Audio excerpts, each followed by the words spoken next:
மேஷராசிக்காரர்களுக்கு வாழ்க்கையில் ஒரு பெரிய மாற்றத்தையும் திருப்பத்தையும் மிகப்பெரிய வளர்ச்சியும் தரக்கூடிய அடிப்படையில் தான் இந்த சனி பகவானுடைய பயிற்சி வருதுன்னே சொல்லலாம். ஸோ உங்களுடைய ராசிக்கு 10லிருந்து 11வது இடத்துக்கு வரக்கூடிய சனி பயிற்சி பொருளாதார அடிப்படையில் ஒரு பெரிய முன்னேற்றத்தையும் கடன் சுமைகள்லேருந்து உங்களை காப்பாற்றக்கூடிய ஒரு அற்புதமான பயிற்சியாக இருக்குங்க. வேலைக்கு அப்ளை பண்ணி காத்துட்டு இருந்தவங்க, அல்லது வேலையே கிடைக்கலன்னு சொல்லி வருத்தப்பட்டவங்க, அல்லது இருக்கிற வேலையில் பல்வேறு பிரச்சனைகளில் மாட்டிட்டு தவிச்சிட்டு இருந்த எல்லாத்துக்குமே ஒரு பெரிய தெளிவை கடவுள் கொடுப்பார். பட்டம் சார்ந்த விஷயம், பதவி சார்ந்த விஷயம், பெயர் சார்ந்த விஷயம், புகழ் சார்ந்த விஷயங்கள்ல இருந்து வந்த பல்வேறு விதமான அலைச்சல்களும் தடைகளும் விலகப் போகுது.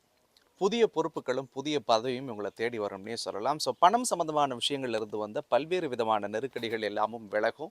குறிப்பாக மனசில் இருந்த குழப்பம் ஒரு பெருசாக தெளிவடைஞ்சு புதிய தன்னம்பிக்கையோடு புதிய சிந்தனைகள் எல்லாமும் பெருகக்கூடிய காலமாக இந்த காலம் இருக்கும். திருமணம் சம்பந்தமான விஷயங்கள்ல இருந்த தடைகள் எல்லாமும் விலகி சுபமாங்கல்ய பேச்சுவார்த்தைகள் குடும்பத்தில் நடக்கிறதுக்குரிய எல்லா வாய்ப்புகளும் இருக்குது. உடலும் மனமும் தெளிவடையக்கூடிய ஒரு அற்புதமான பயிற்சி